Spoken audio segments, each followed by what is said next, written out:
physical concepts that every woman should understand. 1. Your strongest body parts. In a physical confrontation, your most powerful weapons are your elbows, your knees, your heel, and your head.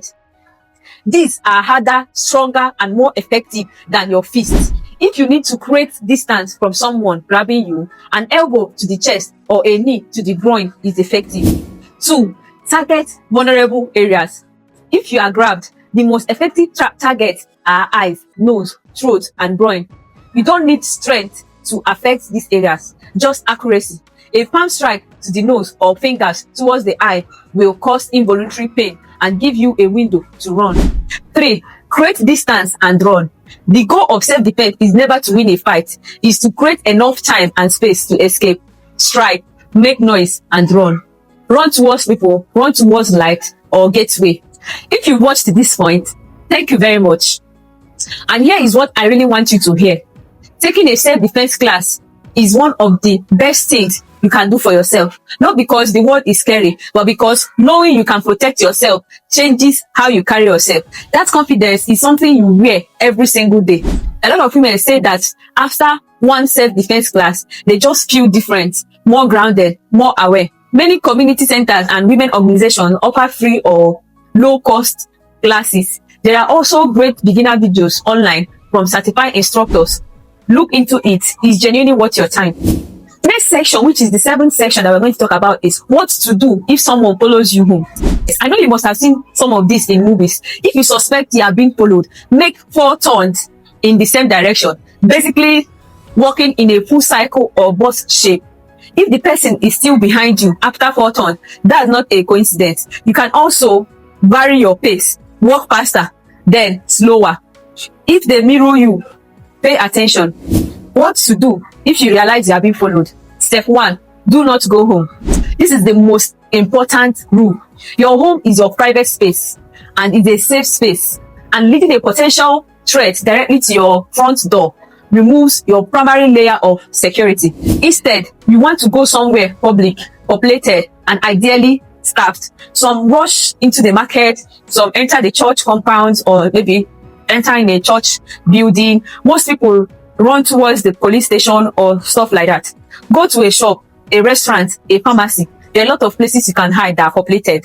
You can also try a petrol station, anywhere with people and ideally with staff or security. Once inside, you can assess the situation and get help. Step 2, call someone. Call a friend, a family member, or the police while you are walking, if it's safe to do so. Or once you are inside somewhere safe, talking on the phone also signals that you are connected to other people, which can be a deterrent to whosoever that is following you. Step 3, call the police. If the situation feels genuinely threatening, you do not have to wait until something happens to you to call for help. In most countries, you can report that you are being followed and officers will come to your location. You are not overreacting by calling the police. That's exactly what they are there for. Step 5, if you are in your car, do not go to your home address. Drive to a police station. Police stations are open 24 hours and are an immediately safe location. Pull into the car park, put your headsets on, and call from inside the car. These are what not to do if you figure out that you are followed. Number 1, don't run unless you absolutely have to. Running can escalate a situation and draw attention in ways that aren't always helpful. Don't confront the person following you unless you have no other option. Don't go into an alley, a stairwell, or any isolated area, maybe a bush, a narrow road. And lastly, don't pretend it isn't happening and keep walking home, hoping it resolves itself. I want you to think right now. If you are being followed home tonight, what would you do? What's the nearest public place to your apartment? It might be worth knowing that before you ever need it. Drop in the comment section the next turn you're going to take if you figure out that you are followed home. If you watched to this point and you haven't subscribed, what are you waiting for? Please subscribe, like this video, you can share the link, and make sure you drop a comment. And next time you're coming, come with your pen and paper. You say, I have my pen with me. Yes, let's dive right into section 8. How to stay aware when returning home at night. Okay, let's talk about something most of us do multiple times a week. Coming home at night, whether it's from work, from dinner, from a late gym session, from a friend's house, that journey from wherever you are to have your keys ready before you need them. This sounds so small, but it matters enormously. Fumbling through your bag in the dark outside your door, or worse, in a parking lot, is time spent distracted and vulnerable. Before you get out of your car or before you turn into your streets, have your keys in your hand. Know which key opens which door. Some women hold their keys between their fingers, but I want to be honest with you. Most self-defense experts say that this is not as effective as it looks and can actually hurt your hand more than an attacker.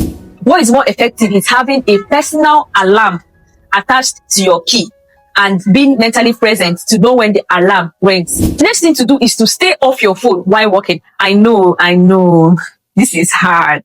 But walking while scrolling or even while deeply engaged in a phone call reduces your situational awareness significantly. You want to be aware of your environment. You want to be scanning your surroundings, knowing who is around, noting some actions, noticing if anything feels awkward or if anything feels off. Pay attention to what is around you before you enter your building.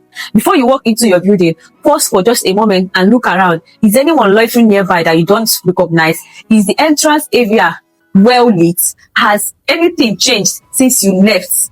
Your eyes only need a few seconds to register whether something feels off or not.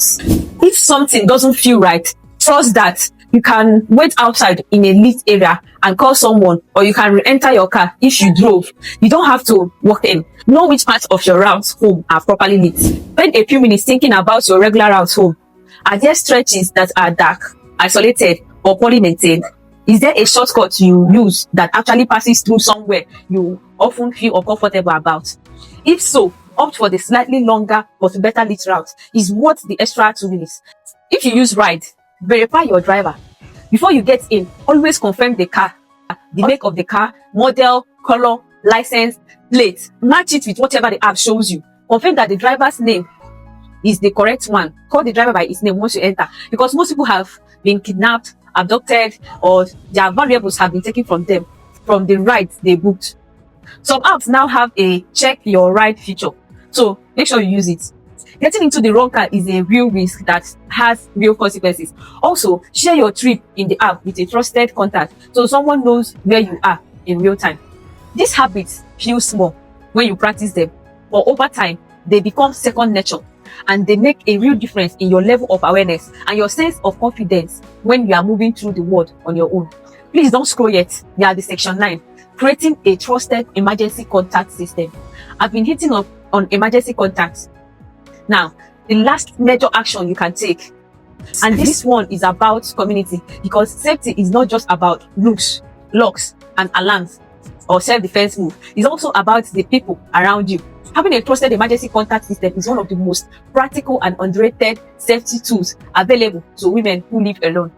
This emergency contact system, it is a small, intentional network of people who know how to reach you, who check in with you, and who know what to do if something seems wrong.